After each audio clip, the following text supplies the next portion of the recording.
Je croyais qu'on avait le meilleur système hospitalier, meilleur système de santé au monde. C'est ce que l'on disait il y a une dizaine d'années. Alors depuis, évidemment, on en a beaucoup parlé. Il y a eu beaucoup de débats sur la sonnette d'alarme qui a été tirée dans les hôpitaux en disant ça ne va plus. Avant le Covid, vous vous souvenez, déjà avant le Covid, il y avait eu cette lettre des chefs de service. Et puis depuis, eh bien, ça ne s'est pas amélioré. C'est même l'inverse, si l'on en croit. En tout cas, ça, ce sont les CHU. Il y a des 32 présidents de CHU qui ont écrit à Michel Barnier en disant qu'il y avait un déficit record. Alors, il y avait certes des problèmes de gestion, mais il n'y avait pas que ça. Il fallait revoir les infrastructures. Enfin, c'est extrêmement compliqué. Et puis, il y a le système des urgences aussi, qui implose véritablement, avec beaucoup de questions, parce que c'est sursaturé. Les services d'urgence sont le réceptacle d'une grande partie des difficultés qui émaillent tous les secteurs du système de santé. Nous allons en parler avec vous, 0826 300 300, vous pouvez témoigner. Et puis, des spécialistes et des patrons d'urgence. Le docteur Éric Revu, qui est avec nous, bonjour. Bonjour Patrick Roger. Vous êtes chef de service des urgences et du SMUR à Lariboisière, à Paris, dans l'est de Paris, nord-est de Paris. Et puis, dans un instant aussi, le patron des urgences de l'hôpital de Langres, en Haute-Marne, Vincent Escudier, docteur Vincent Escudier, qui est avec nous, je crois. Bonjour. Oui, bonjour Patrick Roger. Merci d'être avec nous. Il y a eu un témoignage qui a beaucoup fait parler et qui résume ce qui se passe dans beaucoup d'urgences, bien sûr, où il y a un malade qui a été, vous l'avez admis, mais vous avez été obligé de le mettre dans un garage de l'hôpital pour pouvoir l'accueillir. Il s'est retrouvé dans le garage de l'établissement faute de place. On va y revenir dans un instant. Et puis il y a aussi le problème de la régulation. On en parlera, si vous voulez témoigner aussi. Parce que c'est vrai qu'aujourd'hui on fait le 15 et après pour le dispatching comme l'on dit, c'est extrêmement compliqué. Docteur Éric Revu, quelle est la situation aujourd'hui des urgences?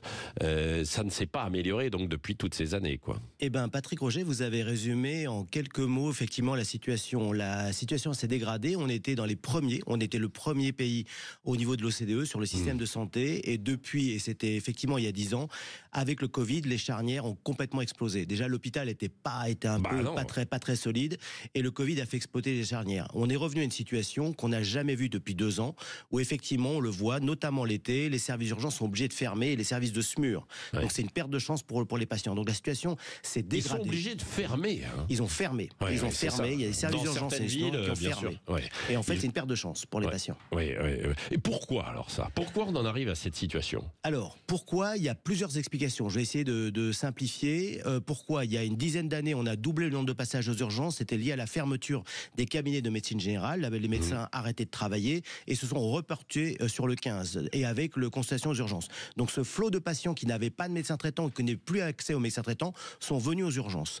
Deuxième point, le vieillissement de la population, qui a fait que les gens ont recours à l'hôpital.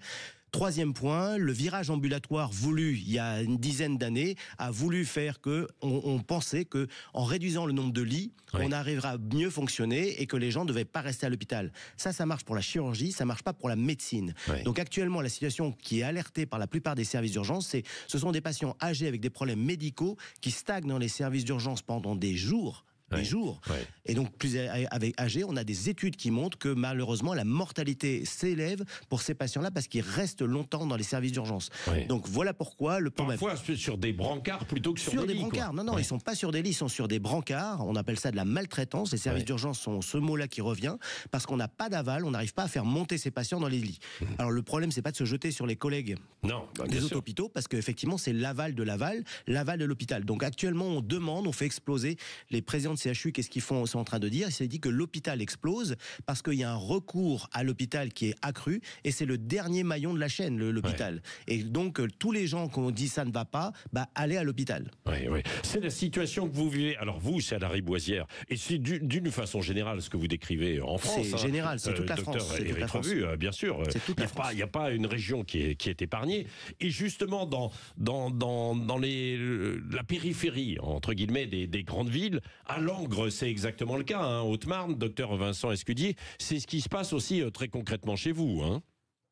Exactement ça, en fait. Il y a une suractivité sur les urgences qui est due sur un problème d'amont avec de plus en plus de Oh là, patients. attendez, on a un petit souci effectivement avec votre téléphone. On va régler ça. Il y a peut-être une oreillette qui pose problème. Donc oui, c'est vrai dans les grandes villes, comme c'est vrai en fait dans les villes périphériques, les villes moyennes, et alors en campagne c'est la même chose. Hein. Mais quand vous dites ça, ce sont pas des petites villes. Hein. Vous Non, avez l'hôpital de Versailles qui est en tension depuis plus d'1 an et c'était pas lié à la cyberattaque. Donc actuellement, les patients restent dans les urgences pendant des jours, 4-5 jours. Et vous avez des villes comme Bordeaux, comme Nantes, comme Rennes qui sont vraiment en difficulté. Donc c'est des grandes villes qui sont également impactées. Et on l'a vu et on alerte à chaque fois, notamment l'été. Mais maintenant, c'est plus l'été, c'est quelque chose de chronique toute l'année. C'est ça qui est difficile. Mais alors pourquoi aussi? Parce que donc vous manquez de lits et est-ce que vous manquez aussi de personnel? Bien sûr. Ouais. Alors le manque de personnel ne concerne pas que les urgences parce que ça se répercute sur les urgences, ça se répercute sur l'hôpital. Vous manquez d'infirmières, vous pouvez pas ouvrir de lits, donc l'hôpital n'est pas au maximum de sa capacité. Les lits ferment parce qu'il y a des standards pour pouvoir faire fonctionner un service quel qu'il soit, et du coup vous pouvez pas. Vous avez des services qui sont fermés parce qu'on n'a pas assez d'infirmières. Oui. Alors on dit souvent dans les hôpitaux qu'il y a quasiment autant de personnel administratif que de personnel soignant. C'est vrai ça ou pas? J'en ai aucune idée, je ne sais pas. C'est probablement vrai. Attendez, vous êtes quand même un spécialiste, vous êtes patron des urgences. Je suis patron des urgences et c'est vrai qu'il y a peut-être probablement plein d'administratifs qui travaillent que je ne vois pas. Moi, je gère déjà le personnel paramédical, mais faut pas se tromper de cible, si vous voulez. C'est que nous, la chose sur laquelle on le voit, on le vit, c'est qu'on a effectivement besoin. Ce qui est épuisant, il faut comprendre, c'est que les soignants s'épuisent à tourner de plus en plus vite, et on a besoin de soignants pour pouvoir les faire faire. Et puis, dans ces conditions, ils n'en peuvent plus, quoi. Non, parce qu'ils se disent, non, mais à quoi ça sert? On bosse ici, mais oui, bien sûr. Quoi. Ils quittent l'hôpital, et c'est quelque chose qu'on a rencontré aussi bien en France que dans d'autres pays. On a ce qui était assez drôle, c'est que les US, après le Covid, ont vécu la même chose, où le personnel a quitté l'hôpital. Ah bon aussi? Aux US, les infirmières ont quitté l'hôpital, et on a eu la même situation en France, où beaucoup d'infirmières sont parties. Oui. Mais dans ces conditions, est-ce que j'imagine que vous réfléchissez à des solutions, vous, quand vous êtes sur le terrain, parce qu'il y a les politiques pour trouver en fait normalement des pistes. Je dis bien normalement parce qu'on voit bien que c'est compliqué. Mais vous, est-ce que vous avez en fait des idées pour essayer de résoudre ça, avant de retrouver aussi le docteur Vincent Escudier, des idées, on en a beaucoup. Les urgences, le problème, c'est que nous, on est obligé de fixer le problème tous les jours, donc c'est un problème quotidien, et à chaque fois, on doit essayer de trouver des solutions. Il y a plein de solutions possibles. Croire, et franchement je le dis, croire que la situation des urgences c'est parce qu'il y a trop de gens qui n'ont rien à faire aux urgences, ça encombre les urgences, c'est pas tout à fait vrai. Mais ça existe quand même. Ça existe, c'est 15 à 20%, mais croire que ça va solutionner le problème des urgences, non. Parce que mon problème de lit reste mon problème de lit. Donc effectivement ce sont des patients non urgents, on doit les contrôler en amont, c'est le rôle du SAS, c'est le rôle du centre 15, c'est le rôle aussi des cabinets de médecine générale, pour éviter de ne surcharger la mule, parce qu'effectivement ces patients, ce sont que ceux qui râlent le plus, qui attendent le plus malheureusement, parce qu'ils sont les cas les moins graves, mais ça ne va pas solutionner mon problème de lit. Donc on a aussi besoin d'envisager d'autres solutions, de coordination de parcours de soins, pour éviter ce recours inutile aux urgences. Je dirais, et je vais vous prendre un exemple, les maisons de retraite. Oui. Dans les maisons de retraite, vous n'avez pas d'infirmière la nuit. Du coup, il y a un problème, on envoie directement à l'hôpital. Ouais, c'est ça. Et malheureusement, c'est un mésusage de l'hôpital. Bon, je voudrais bien savoir comment ça se passe justement sur cette régulation, parce que ça, c'est quand même particulièrement important. Le fameux 15, qui est devenu un numéro normalement incontournable. Sauf que les gens ne savent pas véritablement d'ailleurs comment ça fonctionne et ce qu'il y a derrière et pourquoi il faut appeler le 15. On va voir ça dans un instant et on va retrouver aussi le docteur Vincent Escudier, chef du service des urgences de l'hôpital de Langres en Haute-Marne. Et si vous voulez témoigner, si vous avez connu cette situation, vous êtes arrivé aux urgences et vous êtes resté un petit bout de temps sur un brancard, vous n'avez pas pu être admis, ou pas forcément vous, mais quelqu'un de votre famille, un proche, eh bien vous nous appelez 0826 300 300. Nous poursuivons évidemment sur Sud Radio, la vérité en face. Sud Radio, la vérité en face, Patrick Roger. La vérité en face sur les hôpitaux. Juste avant ça, parce que évidemment c'est Noël tout de même. Et il y a le grand sapin de Noël et là on vous offre des cadeaux tout au long de la journée sur Sud Radio. Enfin c'est le Père Noël qui vous offre des cadeaux, bien sûr je le dis pour les grands enfants.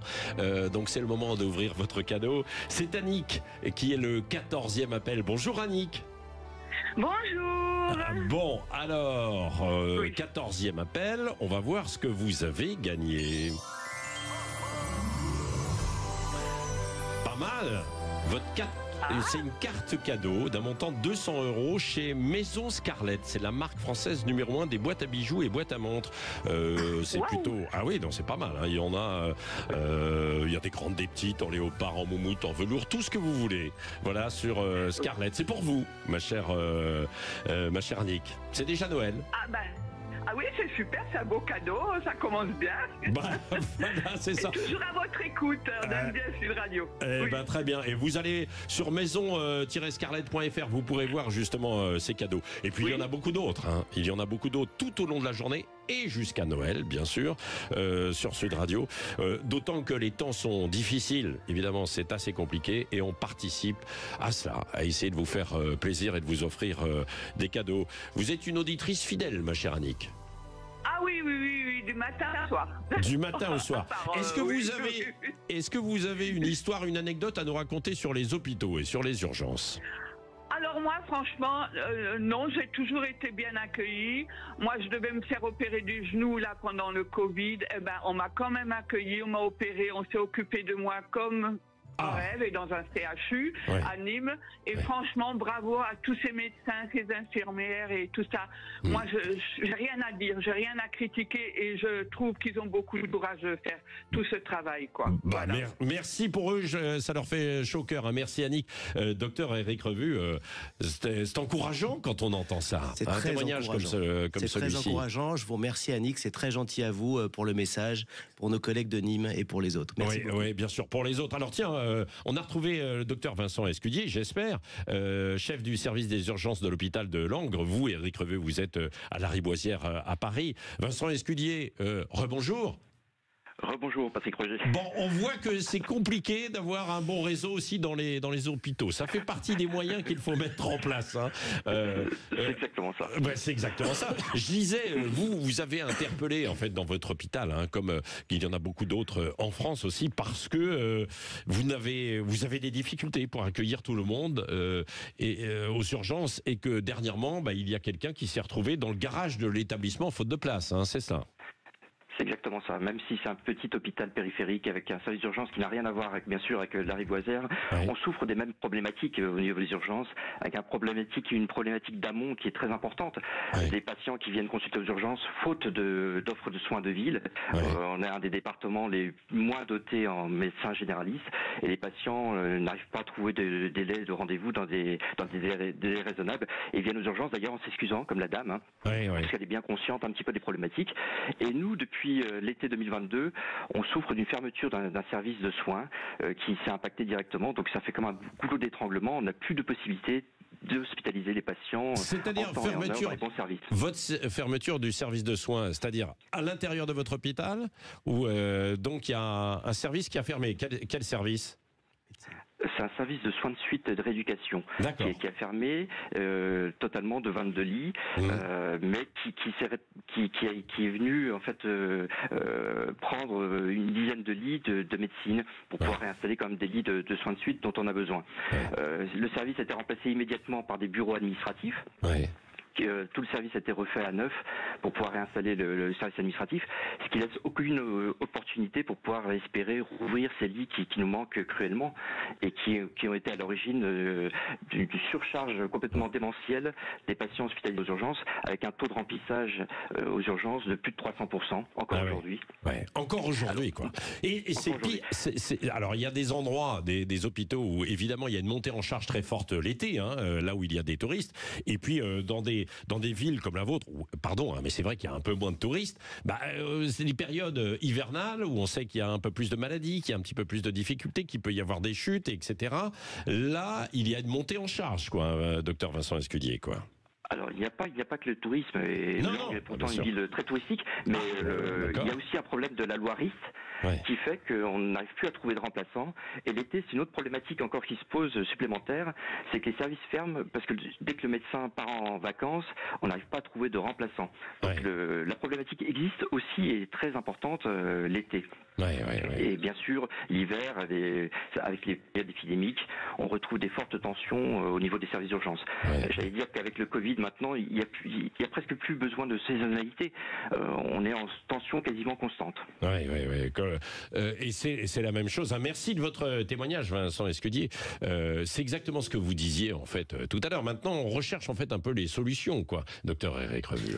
Alors voilà, on le dit, ça s'appelle l'effet domino, ce qui se passe. C'est-à-dire, vous fermez des lits, vous n'avez pas arrivé à les placer, les patients restent donc aux urgences, et malheureusement, ça s'impacte parce que ce sont ceux qu'on garde le plus, c'est les patients les plus fragiles et les plus âgés. Donc ce sont ceux-là qui souffrent le plus, malheureusement, et c'est ça qui nous est inacceptable à entendre. Maintenant, les solutions, comme je vous le disais, c'est que c'est pas seulement contrôler l'amont, empêcher ces patients de venir, c'est aussi travailler sur les filières, travailler sur l'aval, donner du personnel dans les services de soins pour qu'ils puissent tourner davantage. Donc, fermer des lits, c'est une mauvaise solution. Il faut jamais fermer de lits, et notamment que ce soit en été ou en hiver, on doit jamais fermer de lits parce que malheureusement, on prend l'exemple de l'été, mais l'été ou l'hiver, les patients, eux, partent pas en vacances. Donc ils viennent, ils ont un recours quand même permanent aux urgences. On continue de travailler le 31 août comme le 24 décembre, comme le 31 décembre. Vincent Escudier, vous voulez ajouter un mot à ce que dit le docteur Éric Revue à l'instant, Oui, parce que ça fait à peu près 10 ans qu'on ferme 4000 lits par an en France, et notre département est sous la coupe d'une restructuration hospitalière diligentée par l'ARS, où il se profile encore une fermeture très importante de lits de médecine. Et c'est ça qu'on n'arrive pas à comprendre. On est déjà en très grande difficulté actuellement. On ne peut pas compter sur les hôpitaux périphériques qui sont déjà surchargés. On dépend du CHU de Dijon notamment. Et on nous propose un plan de restructuration hospitalier dans lequel on va encore faire les frais de la fermeture de lits de médecine, et on est quand même très très très inquiet, d'autant plus qu'on a prévu le départ en retraite de plus de 40% des médecins généralistes dans les 4 ans qui viennent sur le territoire. Bien sûr. Et pourquoi on les ferme? C'est évidemment pour faire des économies. On se dit qu'il y aura s'il y a moins de lits, on restera moins longtemps dans les hôpitaux, quoi. Grosso modo, c'est un peu ça, docteur Éric Revue et Escudier. Alors, ça, c'est un raisonnement c'est un raisonnement qui a été fait il y a 30 ans. On disait, on va diminuer le nombre de médecins, comme ça, il y aura moins de malades. On fait exactement le même calcul, on va diminuer le nombre de lits, comme ça, il y aura moins de patients qui vont le faire et on va mieux tourner. Ça, c'est idiot comme raisonnement, parce que l'ambulatoire fonctionne pour la chirurgie, pas pour la médecine. Un patient de médecine reste longtemps à l'hôpital. Pour que ça marche, il faut vraiment qu'on travaille sur une fluidité de l'aval de l'hôpital, c'est-à-dire que les gens, quand ils viennent pour un problème de médecine, se fassent soigner. Je vais prendre l'exemple d'un service de cancérologie. Par exemple, vous venez vous faire votre chimiothérapie en hôpital de jour, vous repartez et on développe des hôtels ou des choses comme ça pour le faire. Mais actuellement, l'hôpital ferme des lits et en fait, faute de lits, on n'arrive pas et on le met les patients aux urgences. C'est pour ça que le calcul est mal fait. C'est aussi très cher, quoi, un lit en fait par jour, quoi, non? Alors, à l'hôpital. Alors ça dépend évidemment des services. On n'est pas aux US, On n'est pas aux US, c'est encore pire. Vous regardez un temps d'hospitalisation pour vous faites opérer en France, ça va coûter, je vais dire entre 1500 peut-être 2000 euros. Vous allez aux US, c'est 75 000 $. Le coût d'une hospitalisation. Donc heureusement qu'on travaille. Le coût d'une hospitalisation, pas par jour quand même. Pour un total de 3 jours, vous faites hospitaliser pour une appendicite, ça coûte à peu près ce budget-là. Alors qu'en France, c'est combien, vous dites? C'est entre 1000 et 1500 euros à peu près. Docteur Vincent Escudier, vous confirmez, vous aussi, du côté de Langres? Alors, je ne suis pas un expert des chiffres, mais oui, bien sûr. Je sais qu'on fait beaucoup de chirurgie ambulatoire de plus en plus, et sur Langres, on a la chance d'avoir encore de la chirurgie orthopédique et viscérale, avec des chirurgiens qui pratiquent à plus de 70% la chirurgie ambulatoire, justement dans ce contexte de virage ambulatoire qui peut s'entendre pour la chirurgie, mais très difficile à appliquer pour la médecine, et notamment quand on est, comme chez nous, à prendre en charge des patients très, très âgés, qui sont... qui ont des problèmes de mobilité et qui sont isolés dans la campagne. Oui, c'est ça. Bon, il fait pas bon tomber malade quand même dans certains endroits, actuellement effectivement en France. Comment ça se passe d'ailleurs aussi le système de régulation? Parce que si vous tombez malade, vous n'avez plus de médecin généraliste, ou alors il est fermé, le cabinet. Comment faire? Quel numéro appeler? On va voir tout cela ensemble dans un instant, docteur Éric Revue. Et si vous voulez poser une question, vous n'hésitez pas. 0826 300 300, la vérité en face, on se dit les choses. Franchement, honnêtement, sur Sud Radio. Sud Radio, la vérité en face, Patrick Roger. La vérité en face sur les hôpitaux, les urgences, avec toutes ces difficultés qu'on a énoncées déjà avec les chefs d'urgence, que ce soit à la Riboisière à Paris ou chef des services d'urgence dans une ville moyenne comme Langres en Haute-Marne. Et j'imagine que c'est un peu partout la même chose chez vous qui nous écoutez au 0826 300 300. Vous pouvez nous appeler. Alors, ça a été bien résumé par le docteur Eric Revu. Tout à l'heure, vous nous avez dit il y a un problème de fermeture de lits. On ferme des lits pour faire des économies, mais résultat, on n'a plus où mettre des malades. Il y a un vieillissement de la population, et ça, on le découvre pas. Évidemment, ça fait des années. Et puis derrière, on n'arrive pas à prendre les mesures. Ça fait 10-15 ans, et on a créé l'ARS, l'Agence régionale de santé, localement, régionalement, qui devrait s'adapter, et il ne s'adapte pas vraiment, docteur Eric Revu. Non, il ne s'adapte pas, et il constate avec nous les difficultés, mais ce qu'on a besoin, c'est de solutions drastiques pour arriver à trouver. Oui, c'est ça, parce qu'on ferme des petits hôpitaux parfois, quoi. Voilà. Et on envoie vers les grands centres, mais alors ça sature, quoi. Alors c'est un calcul qui est comme le coût du supermarché. Plutôt que d'aller à la supérette du coin, on dit les gens, vous faites 50 km pour aller au supermarché, mais on va faire pareil pour les hôpitaux. Sauf que les CHU sont en train de craquer, et ils le disent eux-mêmes. Ils disent non, on n'a pas assez de personnel pour le faire, on n'est pas capable d'englober cette activité, donc c'est une suractivité qui est inadaptée. Donc ils n'arrivent pas à le faire. Oui, c'est ça. Et puis alors donc aujourd'hui, il faut aiguiller les gens pour qu'ils aillent dans les bons services, ou en tout cas voir si ça nécessite une urgence ou pas. Ça passe par le 15. On ne connaît pas toujours bien le fonctionnement du 15. Nous avons avec nous un médecin en retraite qui a appelé au 0826 300 300, qui, comme beaucoup, assure cette régulation. Bonjour. Oui, bonjour. Merci d'être avec nous. Alors, expliquez-nous comment ça fonctionne, justement, et ce que vous faites au 15, alors. Alors, déjà, en plus de ce qui a déjà été très bien dit, quand vous faites le 15, quand vous êtes un Français moyen, vous appelez le 15. Vous avez ce qui s'appelle un assistant de régulation qui décroche, et si c'est urgent, transfert vers un médecin SAMU-SMUR. Et si c'est une urgence ressentie ou une demande de conseil ou une demande de rendez-vous, etc., c'est transmis vers ce qui s'appelle la RPS, c'est la régulation à la permanence des soins, qui est tenue par des médecins comme moi, parfois retraités. Et ça, c'est la majorité des appels qui arrivent au 15 qui atterrissent à la RPS, entre guillemets. Et la RPS a le dur travail d'évaluer en quelques minutes l'importance du patient qui est en face. Ça peut aller de la pédiatrie à la gériatrie, en passant par la traumato, par le Covid, par tout ce que vous voulez comme pathologie, et de décider, comme on est un peu, je dirais, l'entonnoir du système de santé, essayer de dire n'allez aux urgences que si c'est nécessaire, donner un conseil si c'est possible, prenez un médicament, allez voir votre médecin traitant, ou on vous transmet ce qui a été cité tout à l'heure, le système SAS. Ça, donc c'est un travail énorme. Théoriquement, on doit gérer 6 appels à l'heure, on en est à 10-12, il faut être très honnête. 10-12 appels à l'heure, ce qui veut dire que vous passez 5 minutes, quoi, à peu près. Oui, 5 minutes maximum pour faire une évaluation, interroger et prendre la bonne décision, ou si possible la moins mauvaise décision, afin de ne pas engorger, comme l'a dit le confrère tout à l'heure, les urgences.